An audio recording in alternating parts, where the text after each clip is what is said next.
Do you ever wonder when to buy a stock or when you should sell a stock? What price is the right price? It's so hard to figure out. What I'm going to do in this video is go through a discounted cash flow model, and this is the best way to identify how much a stock is really worth. So let's get started.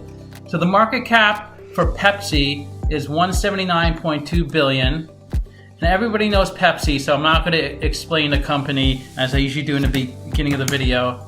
This is just a brand name that everybody knows. There's Pepsi and there's Coke. And their market price is $128.74. That's what they're trading at. And in order to get the shares outstanding, you could just take the market cap divided by stock price. That gives you the shares outstanding.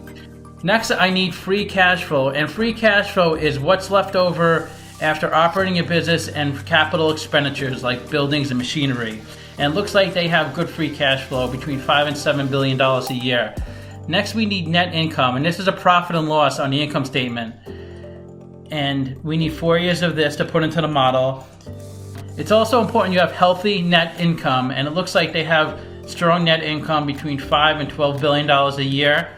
Last is revenue, which is the sales, and that's going to be fairly consistent from $62 to $67 billion a year. So it looks like all their numbers are pretty good.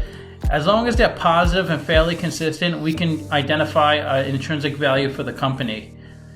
So we need to know the capital structure of Pepsi because we need to know the discount rate we need to apply to the future cash flows. Because that's how you value a company. You estimate the future free cash flows and then you discount that number back to today's value. And the interest they pay on their debt is $1.1 billion. That's on the income statement. And let's see how much debt they have. We'll go to the balance sheet for that. We'll go to liabilities. Current debt is $2.9 billion. That's debt due within 12 months. And long-term debt of $29 billion. That's debt due after 12 months. So they pay 3.5% interest on their debt, but interest payments are tax deductible. So let's get their effective tax rate. So sometimes it's hard to figure the stuff out on the income statement because they use accrual accounting. So each year may be hard to identify what actually happened. You have to combine many years together to get the whole story. You can see in 2018, they made $9.2 billion, but they got a tax rebate of $3.4 billion. So obviously you can't get a tax rebate when you have so much money in profits. Now the reason was because of prior years. So you'd have to look at prior years to figure out what that rebate is for. So that's why it's hard to look on the income statement and figure things out exactly what they are. So the best thing we're going to do is we'll use a 2016 number. That seems to be the most appropriate because they paid $8.5 billion of income that year and they paid $2.2 billion in taxes. So their effective tax rate that year was 25%, which sounds about right. And the cost of debt after that tax deduction is 2.64%. So that's what it cost them to obtain financing through debt. And 68% of their capital structure is debt. So that's a kind of a high number. But let's move on. Let's see what the beta is. The beta is the volatility of the stock, and they have a 0.59 beta. So that means the stock moves about half what the market moves. So the market goes up 1%, this stock will go up about 0.5%. And if the market goes down 1%, this stock will go down about 0.5%. And their weighted average cost of capital is really low. It's only 3.97%. That's a blend of the cost of equity, which is 6.85%, and the cost of debt, 2.64%. So 3.9% is what we're going to use to discount their future cash flows by. And we estimated future free cash flows based over the inputs we put in earlier for 4 years. And then we did terminal value, which is all years past year 4. Then we discounted those numbers back to today, and we get a value for the company of $189 billion. And when we divide that by 1.4 billion shares, we get an intrinsic stock price of $135.56, which is really close to what they're trading at of $128.74. So it's a buy according to the model. They're trading at a 5% discount. And let's see what Simply Wall Street, they also value stocks. They provide a lot of information. But let's see, PepsiCo, they're saying the fair value of the company is $143. It's trading at $129. So 143. What do we have? 135. So we're pretty close to what they're using. Everybody has their own model, their own assumptions. I've refined my model quite a bit over the past month or so based on a lot of things I found out about different companies. But let's take a look at how the stock has performed historically.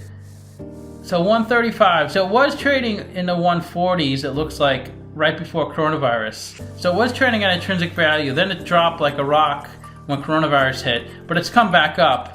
So it's trading almost at intrinsic value. So stocks can always trade higher or lower than what they're worth. It's really how the market foresees the company's future.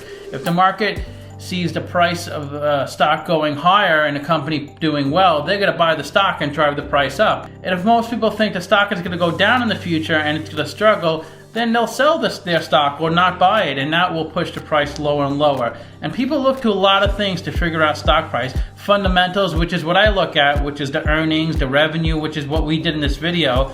Then there's technical factors like price history, inflation, taxes, competition, and there's market sentiment, which is the most difficult to figure out. That's how people feel about this company or feel about the market as a whole.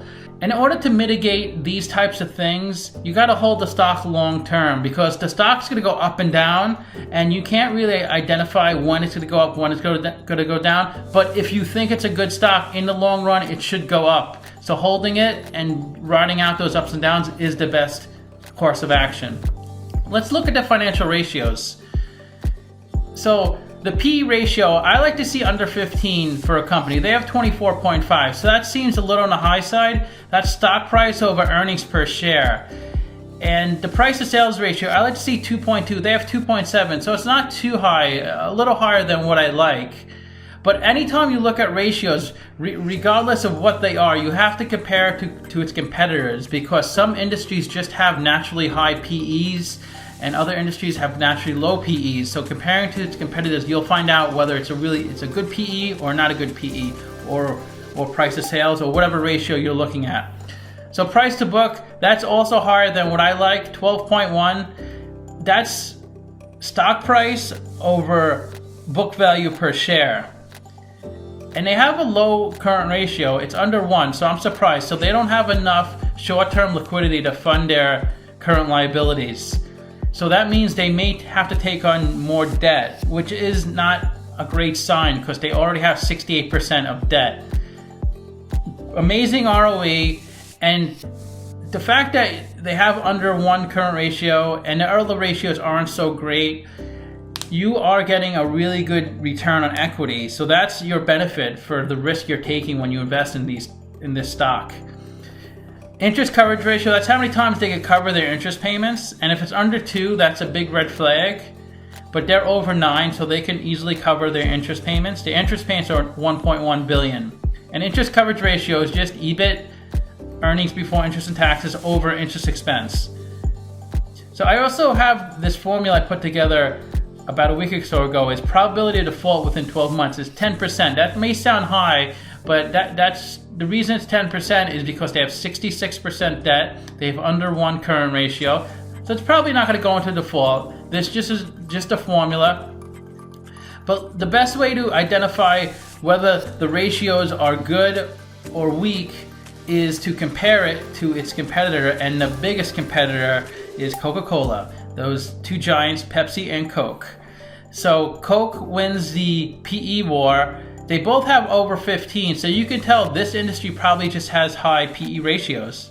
So Pepsi wins the price to sales ratio. They have 2.7 against Coke's 5.2. Coke has a little better price to book, but they're both still on the higher side. They both have a low current ratio, which isn't a good sign. They're not too low, a little below 1, so they may need to take on a little more debt. ROE, both have great ROEs. Pepsi has a little higher. Pepsi has a little less debt, but they're both almost 70% debt, so a bit leveraged. But these are giant companies, so I don't think there's much concern with them not being able to generate a profit in order to pay back the debt. And Coke does win the battle of market cap. They're $250 billion. But Pepsi's a massive company. Pepsi's one of the largest companies in the world. Just Coke happens to be a little bigger. So let me know what you think in the comments. What do you like better, Coke or Pepsi? What do you think of the ratios? What do you think's a better buy? Let me know in the comments. Thanks for watching.